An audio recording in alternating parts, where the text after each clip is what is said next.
বিগত বেশ কয়েক মাস ধরে পরপর একাধিক রেল দুর্ঘটনার খবর উঠে আসছে, যেখানে প্রাণ হারিয়েছেন বহু মানুষ। এই ট্রেনের উপর অনেকটাই নির্ভর করে জনজীবন। সেখানে এরকম ঘটনার জন্য মানুষ এখন ট্রেনে উঠতে রীতিমতো ভয় পাচ্ছে।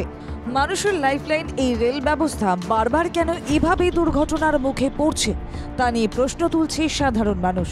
আর এবার এই দুর্ঘটনায় রাশ টানার উদ্যোগে গতি আনছে ভারতীয় রেল। বুধবার কবচের চতুর্থ সংস্করণের 7 দফার পরীক্ষা সফলভাবে সম্পন্ন করা হয়েছে। রেলমন্ত্রীর উপস্থিতিতে 7 দফার অগ্নি পরীক্ষায় পাশ করে গিয়েছে কবচ 4.0। রেলমন্ত্রী অশ্বিনী বৈষ্ণব নিজে একটি কবচযুক্ত ইঞ্জিনে সফর করে পুরো পদ্ধতি খতিয়ে দেখেছেন। রেলমন্ত্রী জানিয়েছেন, প্রথম দফায় দেশের 10,000 রেল ইঞ্জিন এবং 9,000 কিলোমিটার রেলপথকে কবচের আওতায় আনা হবে। 2030 সালের মধ্যে গোটা দেশের সব রেলপথকে এর আওতায় আনা হবে। এই কবচ 4.0 বিশেষ গুরুত্বগুলি হল: দ্রুত গতিতে যাত্রা করার সময়ও চালকের হস্তক্ষেপ ছাড়া রেড সিগন্যাল থেকে 50 মিটার দূরে ট্রেন থামাতে সক্ষম এই কবচ। বিপদসংকুল এলাকায় স্বয়ংক্রিয়ভাবে গতি কমাতে সমর্থক এই কবচ।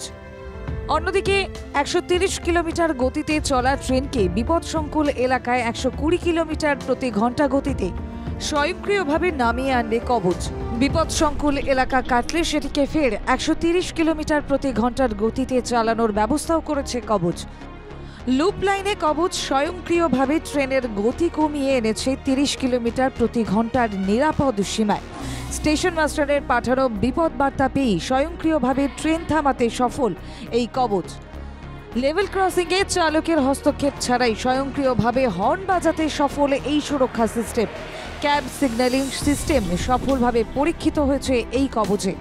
পরে সিগন্যাল সম্পর্কে চালকের কেবিনে নিয়মিত বার্তা দিয়েছে কবচ। চালক ইচ্ছাকৃতভাবে রেড হোম সিগন্যাল ভেঙে ট্রেনে এগোনোর চেষ্টা করছিলেন, কিন্তু এই কবচ ট্রেন থামিয়ে দেয়। ব্যুরো রিপোর্ট, বাংলা জাগো।